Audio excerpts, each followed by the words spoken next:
My dear மக்களே, நான் தான் அவங்க தெற்கு தங்கச்சி பேசுகிறேன். எல்லாரும் எப்படி இருக்கீங்க?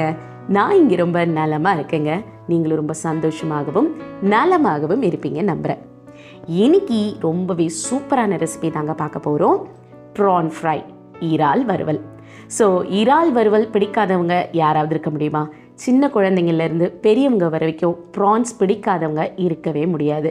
ஸோ இந்த அருமையான ப்ரான்ஸ் வச்சுட்டு தான் இன்றைக்கி நம்ம இறால் வறுவல் தயார் செய்ய போகிறோம். பொதுவாகவே பார்த்திங்கன்னா ப்ரான் ஃப்ரை பண்ணுறதுக்கு சாதாரண ட்ரை மசாலாஸ் யூஸ் பண்ணி ஃபிஷ் பொரிக்கிற மாதிரி நம்ம பொரிச்சு எடுப்போம். பட் இந்த ப்ரான் ஃப்ரை கொஞ்சம் டிஃப்ரெண்ட்டாக இருக்கும்.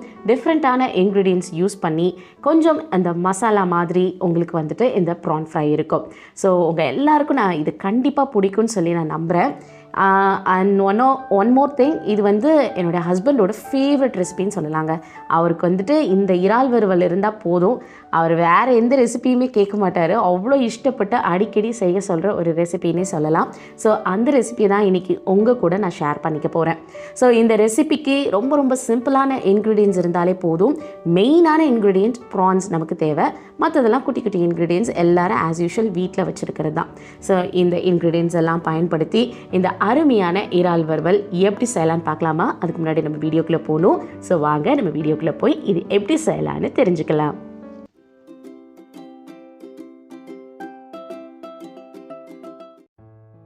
ஸோ இதற்கு தேவையான பொருட்கள் பார்த்தீங்கன்னா ப்ரான்ஸ் வேணுங்க. நான் ப்ரான்ஸ் ஒரு 500 கிராம்ஸ் எடுத்திருக்கேன். இது பார்த்தீங்கன்னா 500 கிராம்ஸ் இருக்குமா அப்படின்னு நீங்கள் யோசிக்கலாம். நீங்கள் அதில் இருக்கக்கூடிய ஷெல்லெல்லாம் க்ளீன் பண்ணிட்டு வெயின்ஸ் எல்லாம் எடுத்தீங்கன்னா அது இவ்வளோ தூரத்துக்கு தான் வரும். ஸோ இதை நான் என்ன பண்ணியிருக்கேன்னா, அந்த மேலே இருக்கக்கூடிய வெயின்ஸ், அதாவது அந்த நரம்புகள் எல்லாம் நீங்கள் எடுத்துடணும். அந்த நரம்புகள் ப்ரானுக்கு கீழேயும் இருக்கும். நிறைய பேர் இதை பார்க்க மாட்டீங்க. ஸோ 2 பக்கத்தில் இருக்கக்கூடிய வெயின்ஸை நீங்கள் எடுத்துகிட்டு க்ளீன் பண்ணி வச்சுக்கோங்க. ஏன்னா அந்த வெயின்ஸ் ரொம்ப ஹார்ம்ஃபுல், அதை பார்த்துக்கோங்க. ஸோ அப்புறம் பார்த்தீங்கன்னா இந்த தேங்காய் பாலுங்க நமக்கு ஒரு முக்கியமான இன்க்ரீடியன்ட், சீக்ரெட் இன்க்ரீடியன்ட்னு சொல்லலாம். ஸோ இந்த தேங்காய் பால் ஒரு 1/4 கப் அளவுக்கு நீங்கள் எடுத்துக்கோங்க. ஒரு மீடியம் சைஸ் வெங்காயம், 2 கொத்து கறிவேப்பிலைகள் எடுத்துக்கோங்க. அதோட பார்த்தீங்கன்னா நமக்கு ஒரு 5 பச்சை மிளகாய் எடுத்துக்கோங்க. இந்த பச்சை மிளகாய் காரத்துக்கு ஏற்றவாறு நீங்கள் கூட்டி குறைச்சி சேர்த்துக்கலாம். அப்புறம் ஒரு 1/2 சைஸ் லெமன் எடுத்துக்கோங்க. ஸோ இது இன்க்ரீடியன்ட்ஸ் பார்க்கும்போது ரொம்ப சிம்பிளாக உங்களுக்கு தெரியும். ஏன்னா இது சீக்ரெட்டான இன்க்ரீடியண்ட்டுங்கிறது நமக்கு தேங்காய் பால் தான். அதை கண்டிப்பாக நீங்கள் சேர்த்தா தான் நல்லாயிருக்கும். அப்புறம் 1 டேபிள் ஸ்பூன் அளவுக்கு நமக்கு இஞ்சி பூண்டு விழுது வேணும். 1 டேபிள் ஸ்பூன் அளவுக்கு நமக்கு சில்லி பவுடர் வேணும். ஒரு 1/2 டீஸ்பூன் அளவுக்கு மஞ்சள் தூள் எடுத்துக்கலாம். உப்பு தேவையான அளவு எடுத்துக்கோங்க. பெப்பர் பொடி தேவையான அளவு எடுத்துக்கோங்க. அதோடு ஆயில் உங்களுக்கு தேவையானது எண்ணெய் நீங்கள் எதுனாலும் நீங்கள் சேர்த்துக்கலாம். நல்லெண்ணெய் தவிர்த்தா கொஞ்சம் நல்லாயிருக்கும். கோகோனட் ஆயிலும் ஒரு 1/2 டேபிள் ஸ்பூன் அளவுக்கு நமக்கு தேவை. ஸோ இந்த சிம்பிளான இன்க்ரீடியன்ஸ் தான். இது வச்சுட்டு தான் நம்ம இறால் வறுவல் தயார் செய்ய போகிறோம். ஸோ இப்போ பார்த்தீங்கன்னா நான் இந்த இறால் வறுவல் செய்வதற்காக ஃபஸ்ட்டு நம்ம ஒரு மேரினேட் பண்ண போகிறோம். அதை மேரினேட் பண்ணுறதுக்காக நான் என்ன பண்ணியிருக்கேன்னா, இங்கே ஒரு பவுல் எடுத்திருக்கேன். அந்த பவுலில் நம்ம க்ளீன் பண்ணி எடுத்து வச்சுருக்கிற இந்த இறாலை சேர்த்துக்க போகிறோங்க. ஸோ நான் ப்ரான்ஸ் நல்லா மீடியம் சைஸ் ப்ரான்ஸ் தான் நான் வாங்கியிருக்கேன். ரொம்ப பெரிய இந்த டைகர் ப்ரானோ இல்லாட்டின்னா ரொம்ப குட்டி குட்டியாக இருக்குமே அந்த ப்ரான்ஸும் நான் வாங்கலை. மீடியம் சைஸ் ப்ரான்ஸ் தான். அதில் இருக்கிற வெயின்ஸ் எல்லாம் க்ளீன் பண்ணிவிட்டு அப்புறம் மஞ்சள் உப்பு எல்லாம் சேர்த்து நல்லா க்ளீன் பண்ணி எடுத்து வச்சுருக்கிறேன். ஸோ நீங்கள் உப்பு மஞ்சள் பொடி சேர்த்து நீங்கள் அதை க்ளீன் பண்ணிக்கோங்க. அப்போ தான் உங்களுக்கு ஸ்மெல் இல்லாமல் இருக்கும். அப்புறம் பார்த்தீங்கன்னா இதில் ஒரு 1 டேபிள் ஸ்பூன் அளவுக்கு நம்ம சில்லி பவுடர் ஆட் பண்ணிக்கலாம். இந்த சில்லி பவுடர் உங்களுக்கு காரத்துக்கு ஏற்றவாறு நீங்கள் கூட்டி குறைச்சி சேர்த்துக்கலாம். அது இட்ஸ் அப் டு யூ. உங்களுடைய காரம் நிறைய பேர் சேர்த்துப்பீங்க அப்படின்னா நீங்கள் கொஞ்சம் கூட்டி சேர்த்துக்கலாம், தப்பில்லை. அப்புறம் பார்த்தீங்கன்னா ஒரு 1/2 டீஸ்பூன் அளவுக்கு நமக்கு மஞ்சள் தூள் சேர்த்துக்கலாம். ஸோ காரத்துக்குன்னு பார்த்தீங்கன்னா இதில் நமக்கு பெப்பர் இருக்குது. அதோட நம்ம சில்லியும் சேர்க்க போகிறோம், க்ரீன் சில்லிஸ். ஸோ அதனால் கொஞ்சம் பார்த்து சேர்த்துக்கோங்க. அப்புறம் பார்த்தீங்கன்னா இதில் நமக்கு உப்பு தேவையான அளவு நம்ம சேர்த்துக்கலாம். ஸோ இப்போ மேரினேட் பண்ணுறதுக்கு கொஞ்சமாக சேர்த்துக்கலாம். அப்புறம் நம்ம மசாலாஸ் நம்ம ரெடி பண்ணும்போதும் நம்ம கொஞ்சம் உப்பு சேர்ப்போம். ஸோ அதனால் பார்த்து பக்குவமாக சேர்த்துக்கோங்க. இதோட பார்த்தீங்கன்னா நமக்கு கோகோனட் ஆயில் நமக்கு சேர்த்துக்கணும். கோகோனட் ஆயில் நான் ஒரு 1/2 டேபிள் ஸ்பூன் சேர்க்குறேங்க. இது ஒரு நல்ல ஃப்ளேவராக இருக்கும். அது ரொம்ப ரொம்ப டிஃப்ரெண்ட்டான ஃப்ளேவர் அதை க்ரியேட் பண்ணும். அதனால தான் இந்த கோகோனட் ஆயில் சேர்த்துருக்கேன். உங்களுக்கு கோகோனட் ஆயில் பிடிக்காதவங்க தாராளமாக ஸ்கிப் பண்ணிக்கலாம். ஸோ பார்த்தீங்கன்னா இப்போ இது எல்லாத்தையும் நம்ம நல்லா மிக்ஸ் பண்ண போகிறோம். ஸோ இந்த ப்ரான்ஸோட எல்லாமே நம்ம கோட் ஆகிற அளவுக்கு நம்ம மிக்ஸ் பண்ணி எடுத்துக்கலாம். ஸோ பொதுவாகவே கை வச்சு நீங்கள் மிக்ஸ் பண்ணும்போது அது எல்லாமே ஓரளவுக்கு நல்லா விரவி வரும். இன்னொன்று சொல்லுவாங்க இல்லையா, நமக்கு கைகளில் வச்சு செய்யும்போது அது ஒரு தனி டேஸ்ட்டுன்னுவாங்க. ஸோ மேக்ஸிமம் நீங்கள் கையை நல்லா வாஷ் பண்ணிவிட்டு நல்லா கழுவினதுக்கப்புறமா நீங்கள் கைகளையே பயன்படுத்தி நீங்கள் அதை வந்து மிக்ஸ் பண்ணி வச்சிங்கன்னா நல்லாயிருக்கும். ஸோ இப்போ பார்த்தீங்கன்னா இது ஒரு 15 மினிட்ஸ் நம்ம ஃப்ரிட்ஜில் வச்சிடலாம். அது ஊறிட்டு இருக்கட்டும். ஸோ நெக்ஸ்ட் நம்ம என்ன பண்ண போகிறோன்னா, இப்போ நான் வந்து அடுப்பில் ஒரு கடாய் வச்சுருக்கேங்க. அது நல்லா ஹீட் ஆனதுக்கப்புறமா அதில் ஒரு 4 டீஸ்பூன் அளவுக்கு நான் வந்துட்டு ஆயில் சேர்த்துக்கிறேன்.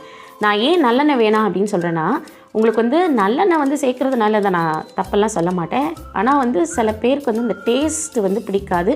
சில பொருட்களுக்கு சில உணவு வகைகளுக்கு வந்து நல்லெண்ணெய் சேர்க்கும் பொழுது அந்த டேஸ்ட்டை கம்ப்ளீட்டாக கொலாப்ஸ் பண்ணிவிடும். ஸோ அதனால தான் இதுக்கு நல்லெண்ணெய் சேர்க்க வேண்டாம் அப்படின்னு நான் சொல்கிறேன். ஸோ பொதுவாகவே சீ ஃபுட்ஸ் பார்த்திங்கன்னா உங்களுக்கு வந்துட்டு கோகனட் ஆயில் அப்படி இல்லாட்டினா ரீஃபைண்ட் ஆயில், நார்மலான சன்ஃப்ளவர் அந்த மாதிரி நீங்கள் ஆயில் யூஸ் பண்ணும்போது எதுவும் தெரியாது. கடலெண்ணெய் கூட ரொம்பவே நல்லாயிருக்கும். ஆனால் இந்த நல்லெண்ணெய் நீங்கள் சேர்க்கும்பொழுது ஒரு சில ரெசிபீஸ்க்கு வந்து அந்த டேஸ்ட்டை கம்ப்ளீட்டாக கொலாப்ஸ் பண்ணிவிடும். ஸோ அதனால தான் நான் சொல்கிறேன். உங்களுக்கு விருப்பம் இருந்தால் நீங்கள் சேர்த்துக்கலாம், அது எந்த தவறும் கிடையாது. ஸோ பார்த்திங்கன்னா இப்போது இந்த ப்ரான்ஸை நம்ம நல்லா ரெடி பண்ணி வச்சுருக்கோம் இல்லையா, ஊற வச்சு எடுத்துருந்த இந்த ப்ரான்ஸை நம்ம வந்து இப்போது இந்த கடாயில் சேர்த்துட்டோம். ஒரு முக்கியமான விஷயம் உங்களுக்கு சொல்லிக் கொடுக்குறேங்க. அதாவது ப்ரான்ஸ் வந்து வேக வைக்கிற கணக்கு நீங்கள் வந்து இது வந்து இட்ஸ் ஆக்சுவலி சீ ஃபுட். அப்போ நம்ம வந்து சீ ஃபுட்டு வந்து அதிக நேரமாக நம்ம வந்து குக் பண்ணக்கூடாது. ப்ரான்ஸ் வந்து இப்போ நம்ம எடுத்துருக்க மீடியம் சைஸ் ப்ரானுங்கிறனால இந்த நம்ம ஃப்ரை பண்ணுறதுக்கு வந்து ஒரு 2 மினிட்ஸ் போதும். நான் ஏன் சொல்கிறேன்னா, இந்த மீடியம் சைஸ் ப்ரான் வந்து நமக்கு ஒரு 5 to 7 மினிட்ஸ்லேயே குக் ஆகிடும். ஸோ இப்போ லைட்டாக தான் நம்ம ஃப்ரை பண்ணி எடுக்க போகிறோம். ஸோ நீங்கள் பார்த்தீங்கன்னா போட்டுட்டு ஒரு 1 மினிட் வச்சுக்கோங்க. அதுக்கப்புறம் திருப்பி போட்டு ஒரு 1 மினிட், அவ்வளோதான். மொத்தமாகவே ஒரு 2 மினிட்ஸ் இதை குக் பண்ணிக்கோங்க. ஏன்னா அதுக்கடுத்து நம்ம வந்து மசாலா சேர்க்கும் போது நம்ம பேலன்ஸ் டைம் நம்ம குக் பண்ணணும். ஓவர் குக் பண்ணிங்கன்னா ரப்பர் மாதிரி ஆகிடும், நல்லாவே இருக்காது. ஸோ இப்போ நான் 2 மினிட்ஸ் தான் குக் பண்ணியிருக்கேன். குக் பண்ணிவிட்டு இந்த ப்ரான்ஸ் இந்த மாதிரி இருக்கும். அதில் இருக்கக்கூடிய அந்த ஜூஸ், அதாவது அதில் இருக்கக்கூடிய எக்ஸ்ட்ராக்ட் எல்லாமே இந்த ப்ரான்ஸ்லேருந்து அப்படி ரிலீஸ் ஆகி வெளியில் வரும். ஸோ இப்போ அந்த ப்ரான்ஸ் எல்லாம் எடுத்துகிட்டு அந்த ரிலீஸ் ஆகி இருக்கக்கூடிய அந்த வாட்டர் எல்லாம் சேர்ந்து அந்த எண்ணெயோடு கலந்து மிக்ஸ் ஆகிருக்கு பார்த்தீங்களா. இதில் வந்து நம்ம என்ன பண்ணுறோன்னா ஒரு 1 டேபிள் ஸ்பூன் அளவுக்கு இஞ்சி பூண்டு சேர்த்துக்க போகிறோம். ஸோ இஞ்சி பூண்டு சேர்க்குற மெத்தட் கூட நான் சொல்கிறேன். ப்ரான்ஸில் தயவு செய்து இஞ்சி பூண்டு விழுது சேர்க்காதீங்க. நான் ஏன் அப்படி சொல்கிறேன்னா, நீங்கள் இப்போ ப்ரான்ஸ் வந்துட்டு நீங்கள் குக் பண்ணுறீங்க அப்படின்னா சீக்கிரமாக குக் ஆகிடும் இல்லையா. அப்போ நம்ம இஞ்சி பூண்டு சேர்க்கும் போது இந்த பச்சை வாசனை அப்படியே இருக்கும், நல்லாவே இருக்காது. ஸோ நீங்கள் வந்து என்ன பண்ணணும்னா, இஞ்சி பூண்டை வந்து தனியாக இந்த மாதிரி சேர்த்து அதில் இருக்கக்கூடிய பச்சை வாசனை நல்லா போகிற அளவுக்கு நீங்கள் அதை வந்து சாட்டே பண்ணி எடுத்துக்கோங்க. ஸோ இப்போ நம்ம வந்து அந்த ஆயிலில் வந்து நம்ம என்ன போட்டிருக்கோம்னா இஞ்சி பூண்டு விழுது சேர்த்துருக்கோம்.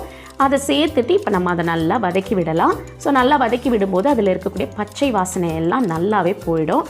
அது போனதுக்கப்புறமா நம்ம என்ன பண்ண போகிறோம்னா, ஒரு மீடியம் சைஸ் வெங்காயம் நான் சொன்னேன் இல்லையா, பெரிய வெங்காயம், அதை நம்ம வந்து என்ன பண்ணியிருக்கேன்னா நான் சின்னதாக இந்த மாதிரி அழகாக ஸ்லிட் பண்ணி வச்சுருக்கேன். இந்த மீடியம் சைஸ் வெங்காயத்தை அதோடு சேர்த்து அதை நம்ம நல்லா இந்த மாதிரி மிக்ஸ் பண்ணி கொடுக்கலாம். இந்த வெங்காயம் வந்து எப்படி இருக்குன்னா, ஒரு டிரான்ஸ்லூசன்ட் ஸ்டேஜ்னு சொல்லுவாங்க, அதாவது கண்ணாடி பதம்னு சொல்லுவாங்க. அந்த மாதிரி நல்லா பழப்பழப்பாக கண்ணாடி பதம் மாதிரி வரும். அந்த மாதிரி இருந்தாலே போதும். இது வந்து அதிகப்படியான தீயில வச்சு நீங்கள் குக் பண்ணாதீங்க, அப்புறமா ஆனியன் கரிஞ்சு போயிடும். ஸோ ஸ்லோ ஃபயரில் வச்சு குக் பண்ணுங்கள். லைட்டாக வெங்காயம் வதங்கி வந்தால் போதும். இப்போ நம்ம என்ன பண்ண போகிறோம்னா, ஒரு 2 மினிட்ஸ் நம்ம வந்து லைட்டாக ஃப்ரை பண்ணி எடுத்தோம் இல்லையா நம்மளுடைய ப்ரான்ஸ், அதையும் இதோட நம்ம சேர்த்துக்க போகிறோம். இப்போ நாங்கள் மெயினான விஷயம் என்னென்னா, நான் ஏற்கனவே சொல்லியிருக்கேன், ப்ரான்ஸ் வந்து நம்ம மீடியம் சைஸ் ப்ரான்ஸ் எடுத்துருக்கிறதுனால நம்ம இது குக் பண்ணுற டைம் பார்த்திங்கன்னா 5 to 7 மினிட்ஸ். ஏற்கனவே 2 மினிட்ஸ் முடிஞ்சு போச்சு. இன்னும் ஒரு 5 மினிட்ஸ் மட்டும் நம்ம இதை வந்து என்ன பண்ண போகிறோம்னா குக் பண்ணி எடுத்துகிட்டு போகிறோம். ஸோ இந்த 5 மினிட்ஸ் நம்ம குக் பண்ணுறதுக்காக நம்ம என்ன பண்ண போகிறோம்னா, ஸ்பீட் வந்து கொஞ்சம் அடுப்பு கொஞ்சம் தீயை வந்து கொஞ்சம் கூட்டி வச்சுக்கோங்க. நான் ஏன் சொல்கிறேன்னா, இப்போ 1/4 கப் அளவுக்கு நமக்கு வந்துட்டு தேங்காய் பால் சேர்க்க போகிறோம். இந்த தேங்காய் பால் நம்ம இப்போ சேர்த்துருக்கோம். இந்த தேங்காய் பாலை கம்ப்ளீட்டாக இந்த ப்ரான்ஸ் வந்து உரியணும் அப்படின்னா நமக்கு வந்து தீயினுடைய அளவு வந்து கூட்டி இருக்கணும். அப்போ தான் வந்து இந்த ப்ரான்ஸ் வந்து கடகடன்னு என்ன பண்ணோன்னா அந்த கோகனட் ஆயில் எல்லாத்தையுமே, இந்த ஜூஸஸ் எல்லாத்தையுமே அது இழுத்து வாங்கிக்கும். இப்போ பார்த்தீங்கன்னா ஓரளவுக்கு நல்லா இழுத்து வாங்கியிருக்கு. நான் வந்து நல்லா தீயை கூட்டி வச்சுருக்கேன். அதில் இப்போ நமக்கு தேவையான அளவுக்கு உப்பும் கொஞ்சம் சேர்த்துட்டேன். அதோட ஒரு 1/2 லெமனும் சேர்த்துக்கிறேன். இப்போ பார்த்திங்கன்னா ஊற்றின அளவுக்கு அந்த தேங்காய் பால் இல்லை, நல்லா இழுத்து வாங்கிடுச்சு இந்த ப்ரான்ஸு. ஸோ அந்த தேங்காய் பால் எல்லாமே நல்லா சுண்டி வரணும். அப்போ தான் வந்து உங்களுக்கு வந்து நல்லாயிருக்கும், டேஸ்ட்டும் நல்லாயிருக்கும். ஸோ பார்த்திங்கன்னா ஓரளவுக்கு நல்லா சுண்டி வந்தாச்சு. இப்போ நமக்கு தேவையான அளவுக்கு நம்ம மிளகுத்தூள் சேர்த்துக்கலாம். மிளகுத்தூள் வந்து உங்களுடைய காரத்துக்கு ஏற்றவாறு நீங்கள் கூட்டி குறைச்சி தாராளமாக சேர்த்துக்கலாம். ஸோ பார்த்திங்கன்னா இப்போ அதை சேர்த்துட்டு அதை நல்லா மிக்ஸ் பண்ணி விடுங்க. இது அட்டகாசமாக இருக்குங்க. நான் கண்டிப்பாக சொல்கிறேன், 100% என்னால் கேரண்டி கொடுக்க முடியும். ஏன்னா அவ்வளோ டேஸ்டியான ஒரு ரெசிபி தான் உங்கள் கூட இன்றைக்கி நான் ஷேர் பண்ணியிருக்கேன். இது வந்து சொல்லப்போனால் இது ஒரு பர்சனல் ரெசிபி. ரீசன் என்னென்னா என்னோடய ஹஸ்பண்டோட ஃபேவரட். அதனால் நான் உங்களோட கண்டிப்பாக ஷேர் பண்ணணுமே நான் பண்ணியிருக்கேன். ஸோ பார்த்தீங்கன்னா இதில் வந்துட்டு கறிவேப்பிலைகள் நம்ம சேர்த்துக்கலாம். கறிவேப்பிலை வந்து நான் ஒரு 2 கொத்தளவு சேர்த்துருக்கேன். லாஸ்ட்டில் இந்த மாதிரி கறிவேப்பிலை சேர்க்கும்போது உங்களுக்கு ஃப்ளேவர் நல்லாவே இருக்கும். அப்புறம் நான் ஏற்கனவே சொன்னால் போல் பச்சை மிளகாய் வந்து இந்த மாதிரி நீங்கள் சேர்க்கும்போது கடைசியில் ஸ்லிட் பண்ணி சேர்த்துக்கோங்க. காரத்துக்கு கூட்டி குறைச்சி சேர்த்துக்கோங்க. அப்புறமா கொஞ்சமாக மல்லி இலைகளையும் நான் சிறியதாக நறுக்கி அதோடு சேர்த்துட்டேன். அவ்வளோதாங்க, நம்ம சூப்பரான ப்ரான் ஃப்ரை ரெடி ஆயாச்சு.